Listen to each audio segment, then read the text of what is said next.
Hello NEET aspirants. आप सभी अच्छे होंगे, बहुत मेहनत कर रहे होंगे, बहुत मन लगा के पढ़ाई कर रहे होंगे। आज मैं आप लोगों के सामने एक बात लेके आया हूँ।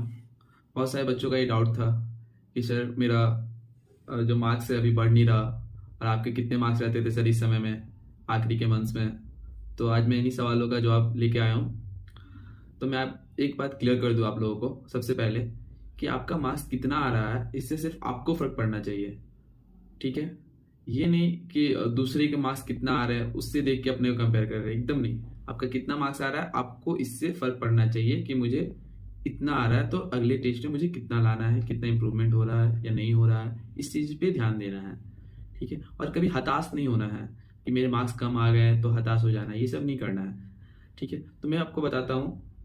आज की मैं भी जब अपने नीट का प्रिपरेशन का टाइम था, तो आखिरी के 2-3 मंथ जो थे, मेरे भी स्कोर कुछ ज़्यादा नहीं थे। मेरे भी स्कोर 568, 590, 600 भी क्रॉस नहीं कर रहा था, मतलब कि 600 के आसपास था। 595, 590, 585, 586 ऐसे था। लास्ट का जो 2 मंथ था उस समय मेरा मार्क्स बूस्टअप किया। उससे पहले जब भी मैं टेस्ट देता था तो मैं यही सोचता था कि क्यों अच्छा नहीं कर पा रहा, इतना तो मेहनत कर रहा। तब मैंने रियलाइज किया जाके कि हर एक बच्चे का जब वो फेज चल रहा होता है तो उस फेज को हम लोग लेटेंट पीरियड कहते हैं, लेटेंसी, फेज ऑफ लेटेंसी, जिसमें आप मेहनत तो कर रहे हैं बट आपका वो मेहनत दिख नहीं रहा, मार्क्स स्कोर नहीं कर पा रहे हैं। ठीक है, तो ऐसा नहीं है कि आप मेहनत कर रहे हैं तो उसका रिजल्ट नहीं, वो एक लेटेंसी, वो लेटेंट हीट वाला जो पीरियड आप पढ़े हैं ना, लेटेंट हीट, वही लेटेंट पीरियड जब आपका वो ओवरकम हो जाएगा तो मार्क्स आपका अचानक से बुस्ट करेगा। क्योंकि जब मेरा मार्क्स था 595, 586 से अचानक मेरा 620, 625 आने लगा था, तो वो 1-2 नंबर का डिफरेंस नहीं होगा, एक ड्रास्टिक चेंज दिखेगा आपको आपके मार्क्स पे।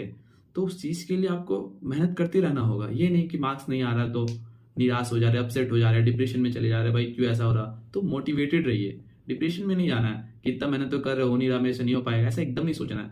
आपका मार्क्स अचानक से पुशअप करेगा जैसे ही वो लेटेंट फेज या लेटेंट वाला जो मेहनत है वो आप ओवरकम कर लीजिएगा, आपका मार्क्स खुद बढ़ जाएगा। तो इससे एकदम नहीं डरना है कि आपके मार्क्स अभी भी 450 आ रहे हैं, 550 आ रहे हैं, 600 पार नहीं कर रहे, तो कोई दिक्कत नहीं है। आप कंटिन्यूअस मेहनत करते रहें, अपने आप को मोटिवेट रखें, और एग्ज़ाम जो भी टेस्ट दे रहे हैं वो बहुत ज़रूरी है, टेस्ट देते रहना है। और हर एक टेस्ट के बाद एक एवेल्यूएशन करना है कि आपको कहाँ कहाँ आप गलती कर रहे हैं, कौन से क्वेश्चन को आप तुक्का लगा दिए, ठीक है, कौन से क्वेश्चन ये जानते थे लेकिन हम नहीं बना पाए, और ये जानबूझ के ये सिली मिस्टेक हो गया। ये सब चीज़ें को देख के एक एवेल्यूएशन करना है सारे पेपर्स को। ये नहीं कि टेस्ट दे के आए पेपर फेंक दिए, नहीं, हर एक टेस्ट पेपर को आप इवेल्युएट करिए, सो डैट कि जो गलती आप टेस्ट पेपर में किए हैं वो गलती आपके फाइनल नीट के एग्जाम तक वो कैरी ऑन ना हो। जो भी गलतियां हैं वो यहीं पे सॉर्ट आउट हो जाए, यहीं पे सॉल्व हो जाए। क्योंकि यही सब जो गलतियां होती हैं ना, यदि आप इसे अभी नहीं सुधारिएगा तो वो आखिरी तक कैरी ऑन होता है, और वहां जाके वो गलती दोबारा हम वही गलती करके आते हैं। जो क्वेश्चन आपसे यहाँ बन रहा है वो क्वेश्चन वहां भी बनेगा आपसे। ठीक है, तो उस पर घबराने की कोई बात नहीं है। इसलिए जो भी गलती कर रहे हैं आप उसे अच्छे से रियलाइज करें कि कहाँ गलती हो रहा है, और उससे अभी ही अपने डाउट को क्लियर कर लें। ठीक है, और मैं थोड़ा सा ये बताना चाहता हूँ एक रिवीजन करने का तरीका। आपको यदि अच्छा लगे तो आप कर सकते हैं, नहीं तो अभी कोई ज़रूरत नहीं है किसी दूसरे का बात सुन के अपना जो भी स्ट्रैटेजी आपका है वो चेंज करने का। बट मैं तरीका बता रहा है कि मैंने कैसे किया था। तो आप जितने भी अभी तक जितने भी चैप्टर्स पढ़ चुके होंगे तो आपको एक अंदाजा लग चुका होगा कौन सा पोर्शन इजी है, कौन सा पोर्शन मेरे को जहाँ ज़्यादा टाइम लगा रिवीजन में। तो आप पूरे पार्ट को 3 पार्ट में डिवाइड कर लें, ए बी सी। ए वैसे चैप्टर्स को ए में रखें जहाँ पे मतलब कि आपको बहुत कम टाइम लग रहा है, आपको लग रहा है ये रिवीजन यदि हम 1 सप्ताह तक भी रिवीजन नहीं कर रहे हैं तो यहाँ पे तो मार्क्स कर ले रहे हैं। तो मोस्ट इजी सब्जेक्ट जहाँ पे आपको बहुत कम टाइम देना पड़ रहा हो वो सारे को कहाँ रखें, ए में। और बी में कहाँ, बी में वैसे जो मॉडरेट है, जो लग रहा है कि नहीं इसको तो रिवीजन करते हैं तो यहाँ मेरा सही हो जाता है, यहाँ मुझे ज़्यादा टाइम देना, मतलब कि टाइम देना पड़ता है लेकिन उस तरह कंपेरेटिवली जो दूसरे चैप्टर्स है उससे कम देना होता है। तो वैसे मॉडरेट चैप्टर्स को यहाँ रखें जिसे सप्ताह में एक बार रिवीजन करने की जरूरत पड़ रहा है जिस चैप्टर्स को। ठीक है, और जो सी ग्रुप है वैसे चैप्टर्स को रखें जिसे हम मतलब कि आज हम पढ़ रहे हैं तो 2 दिन तक ठीक रह रहा है, उसके बाद फिर भूल जा रहे हैं, तो वैसे चैप्टर्स को डी में रखें। तो ये जो तीनों आप जब देखेंगे ना, चैप्टर्स का नाम लिखेंगे ए में, बी में, सी में, तो आपको दिखेगा कि मोस्ट ऑफ द चैप्टर्स जो है, मोर देन 50% चैप्टर्स आपका ए में चला जाएगा। मान लेते हैं कि 60% चैप्टर आपका ए में चला गया जहाँ पे रिवीजन करने की जरूरत नहीं पड़ा।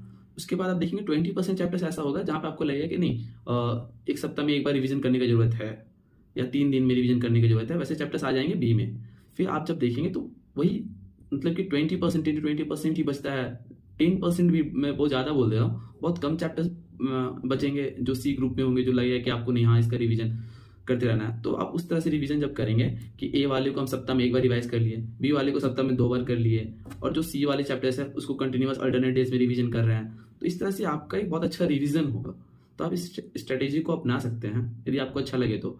लेकिन मैं पहले ही बोला, यदि आपको अच्छा लगे, आप कर सकते हैं, तब चेंज करें। नहीं तो आप जो स्ट्रेटेजी से आप रिवीजन करता है वही स्ट्रेटेजी को अपने और उसी के अकॉर्डिंग रिवीजन करें। और दूसरी बात, अभी के टाइम में जितने भी नेगेटिव आपके सामने नेगेटिव लोग हो जो आपको डीमोटिवेट कर रहे हो, उनसे दूरी बना के रखें, बहुत कम बात करें। मैं तो यही बोलूंगा, वैसे लोगों से दूर रहे, अपने आप को मोटिवेट करके घर में बात कर ले, या अपने वैसे जो हॉबीज है उस पर थोड़ा फोकस कर ले, थोड़ा खेल लिए, सो दैट कि मन अच्छा रहे।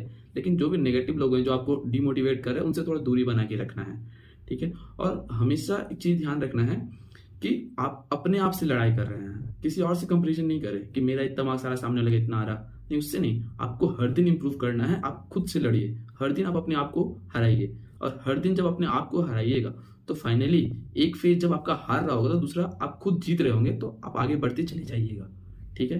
तो स्टे मोटिवेटेड।